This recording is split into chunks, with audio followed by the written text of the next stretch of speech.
Kenya mamal men ba nyos kon kejan gwasame la doctor la dengu doctor ngume der lat re shengumo doctor ngume der lat ka dore doctor der angu der luang naso re wecha doctor ojen betek bejaken ko teka wal ti sharia laka tide joyendan en kemna de kane jaga jagwa kwelao teka duomo cha gorke ko shibu man ga bang ki shibu lan ga point bang akan yo duobo dan bi kan gaja ko rudian kan wal panken kare bombom lon ko wal bombom mi doctor chi jogo nena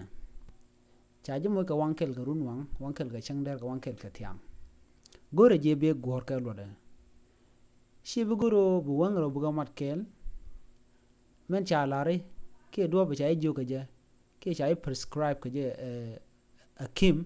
gore je bi yo gor mi ay jogo wankel ga chang run wanga don ga chang gore je bi gor ko kan wal cha ka gor jodino ba ka mat ka duobo menena ajen lada danen let doctor o banas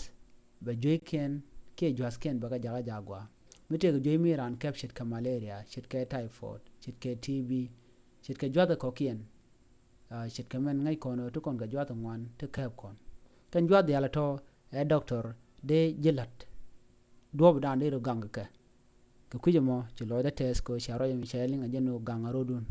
men jok chwaja goro biya yit misha ladrada dien chwaja goro biya ja kep ko mi ci kep ka ci mu ka bot biriyam du kan riyam no maka men dong mi rantem ci ga men tret o to bi kan bi lier ka ja ke bi du mut ka ja no mo no ngi joy do dien goro je o biaro ganga ke ko ci joy